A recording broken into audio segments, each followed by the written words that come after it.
محترمو، زمونږ او ستاسو د زندګي دا ډېر زیاته قیمتي ده او لږ وخت دپاره موږ او تاسو دنیا ته راغلي یو، نو د خپل وخت دا قیمتي کول پکار دي. یو څو د نصیحت خبرې درته کومه، دا مخکې د سوشل میډیا باندې ملګرو سره شیر کړئ چې دا نارینهو ته نه زنانو ته هم دا خبرې ورسي. زمونږ او ستاسو د زندګي دا ډېره زیاته قیمتي ده. که یو سړی په شپه کې دی د هغه زندګي روانه ده، که د ورځې دی نو د هغه زندګي هم روانه ده، که سړی په ګرمۍ کې دی د هغه زندګي هم روانه ده، که یو سړی په یخنۍ کې دی د هغه هم روانه ده، که یو سړی غریب دی د هغه زندګي هم ختمیږي، که مالدار دی د هغه هم ختمیږي. خو آیا دا وخت به ما ته څنګه قیمتي کوو چې ما ته ذکر کوو، د الله ډېر ذکر کوو، د فرایضو اهتمام کوو، 5 وخته مونځ، دغه شان چې کم دی نو ما ته نوافل ډېر کوو، نفلونه او تلاوت د قرآن ډېر زیات کوو.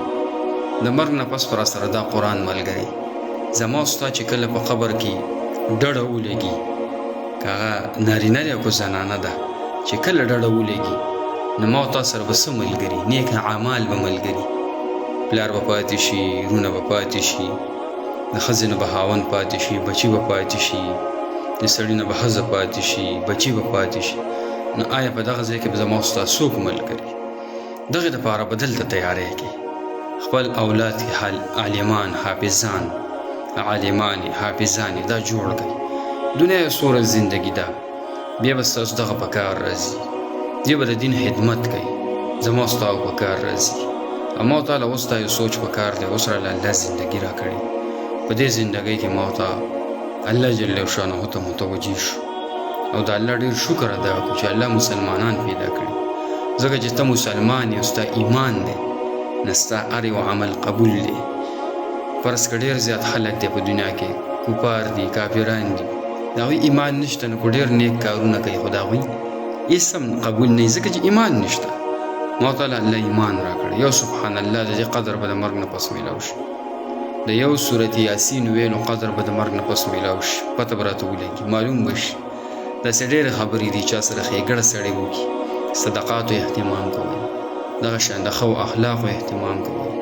سړی په دې دنیا کې داسې وخت تېر کړي چې خلک یې ښه یاد کړي او دیندار خلک ښه یادوي، سړی دیندار خلک یې ښه یادوي. دا یو څو خبرې مې درته کولې، ثواب په نیت مخکې ورسولې چې خپل بچي عالمان حافظان دا خو جوړ کړو، دا وعده یعنې د الله سره وکړو چې رب زه به دنیاوي ټکم نه کوم چې زما زوی عالم شي، زما زوی حافظ شي، زما لور عالمه شي، زما لور حافظه شي.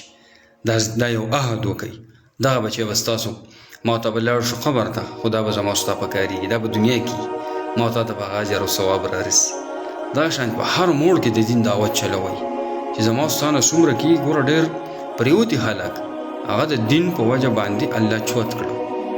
زما ستا په معاشره کې داسې خلک چې هغه ته ما ته ډېر سپک نظر به کوو، لکه ما ته د خواجه سراو ته وګورو، داسې نور ډېر خلک چې هغه سینګرانو ګانې به یې ویلي، یا ډېر داسې چې هغه فاجر او فاسق، هغه د دعوت د دین د دعوت د وجې نه الله بدل کړ.